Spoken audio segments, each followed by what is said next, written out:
அந்நிய முதலீட்டில் ஆமை வேகம், குறையும் முதலீடுகள், இடம்பெயரும் தொழில் நிறுவனங்கள், தமிழக இளைஞர்களுக்கு எட்டாக்கனியான வேலை வாய்ப்புகள், தமிழக மக்களை தொடர்ந்து ஏமாற்றி பொய், புரட்டு, போலி புள்ளி விவரங்களை அள்ளி வீசும் பொம்மை முதலமைச்சருக்கு கண்டனம்.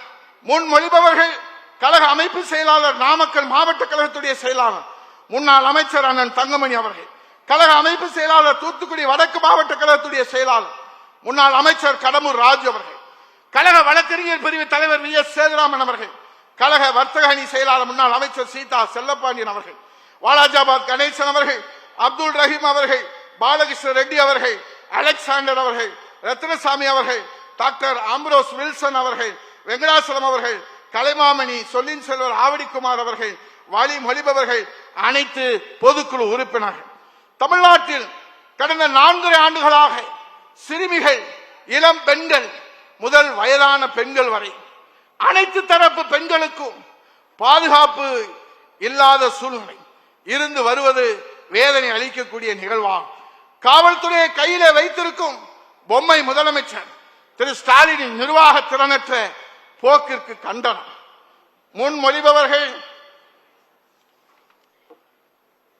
கழக தலைமை நிலைய செயலாளர், கோவை புறநகர் தெற்கு மாவட்ட கழகத்துடைய செயலாளர், முன்னாள் அமைச்சர் அண்ணன் எஸ்.பி. வேலுமணி அவர்கள், கழக புரட்சி தலைவி பேரவை செயலாளர், சட்டமன்ற எதிர்க்கட்சி துணைத் தலைவர், மேற்கு மாவட்ட கழக செயலாளர் முன்னாள் அமைச்சர் ஆர்.பி. உதயகுமார் அவர்கள், அண்ணன் கமலக்கண்ணன் அவர்கள், தாமோதரன் அவர்கள், ஆசிமணி அவர்கள், வி.வி.ஆர். ராஜ் சத்யன் அவர்கள், மாதவர மூர்த்தி அவர்கள், ஏ.கே.எஸ்.எம். பால் அவர்கள், சேகர் அவர்கள், பாண்டியன் அவர்கள், தோப்பு அசோகன் அவர்கள், டாக்டர் ஜெமிலா அவர்கள், வழி மொழிபவர்கள், அனைத்து பொதுக்குழு உறுப்பினர்கள்.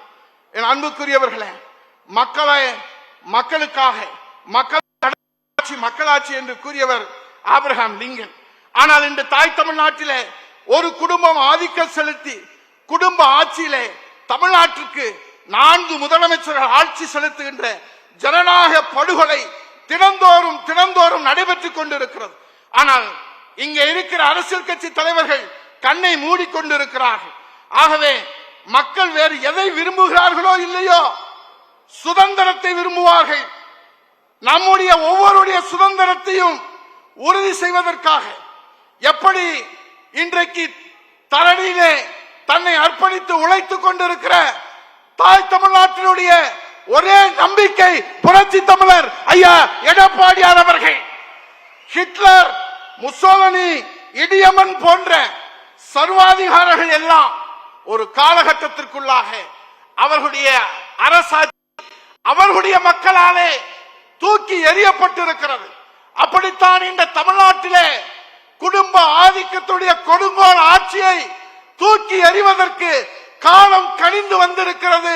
காலம் தந்த கொடைதான் இதோ அமர்ந்திருக்கிற புரட்சி தமிழர் ஐயா எடப்பாடியார் அவர்கள்.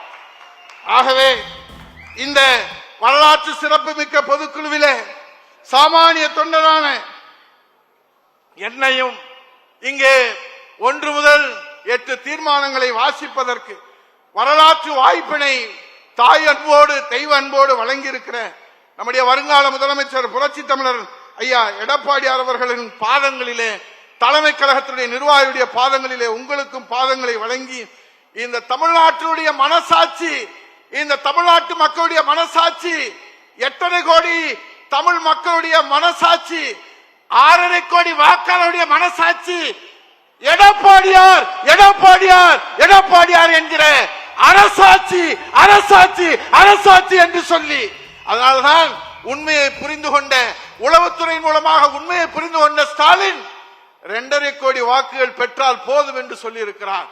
அவருடைய கட்சி கூட்டத்திலே பேசியிருக்கிறார்.